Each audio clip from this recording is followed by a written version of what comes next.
Ako si Sara Duterte.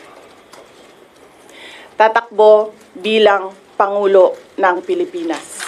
Syukran. Assalamualaikum warahmatullahi wabarakatuh. Madayaw ug maayong adlaw kaninyong tanan. Magandang araw sa inyo lahat.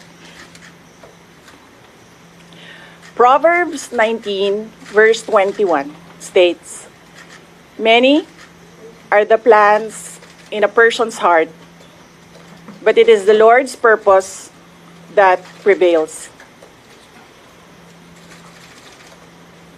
It took me 47 years to understand that my life was never meant to be only mine. Unlike others, I may not have been born just to chase happiness. For a long time, I questioned the weight of responsibility to my family, to my country, to everyone who called on me. Today, I have peacefully accepted that my life is unlike any other. Sa unang mga buwan ng aming mga termino, nakita ko na ang kawalan ng katapatan ni Bongbong Marcos Jr. sa mga pangakong binitawan noong kampanya, pati na sa kanyang sinumpaang tungkulin para sa bayan.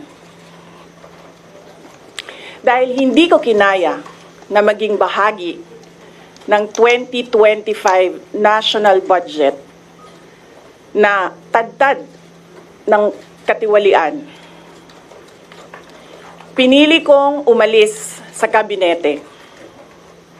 Kahit alam ko na mula pa noong 2023 na ang magiging kapalit ay ang aking impeachment. Mga kababayan, humihingi ako ng paumanhin.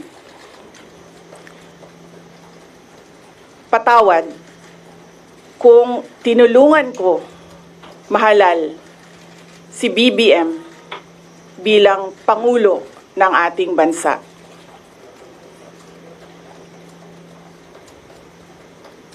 Patawad kung hanggang ngayon ay marami pa ring Pilipino ang nalulunod sa baha ng dahil sa malawakang korupsyon. Patawad kung lantaran ang pang-aabuso ng ating mga institusyon para sa pansariling interes ng mga politiko. Patawad kung patuloy ang pagtaas ng presyo ng mga pangunahing bilihin habang nananatiling kapos ang kita ng bawat pamilya. Patawad kung wala man lang tayong tunay na seguridad sa pagkain. Patawad kung may nagkakasakit at binabawian bigla ng buhay dahil sa kakulangan ng maayos at epektibong healthcare system. Hindi ako kailanman natakot sa pagsira nila sa pangalan ko. Ngunit, may takot ako para sa ating mga anak. May takot ako para sa susunod na henerasyon.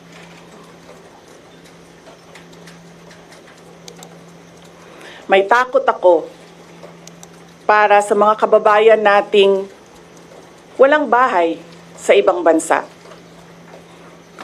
Walang pangalawang pasaporte, walang ibang matatakbuhan kundi ang Pilipinas. Kahit ito'y patuloy na nalulugmok sa kahirapan. Na ako'y kahadlok, nga moabot ang adlaw na dawaton na lang nato ang kapobrihon isip kapalaran. Nga maanad na ta sa sayop. Nga mawad-an na lang ta og paglaom. Ug labaw sa tanan na ako'y kahadlok,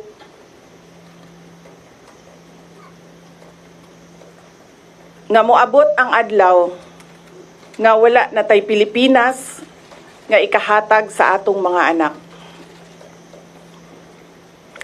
I cannot kneel before each and every Filipino to beg for forgiveness. Instead, I offer my life, my strength, and my future in the service of our nation. Mga kababayan, ibalik natin ang tapang at malasakit para sa Diyos, sa bayan, at para sa bawat pamilyang Pilipino. Ako si Sara Duterte, tatakbo bilang Pangulo ng Pilipinas. Syukran. Any questions? First question. Next time na ang question. Okay. Thank you. Okay. Good morning.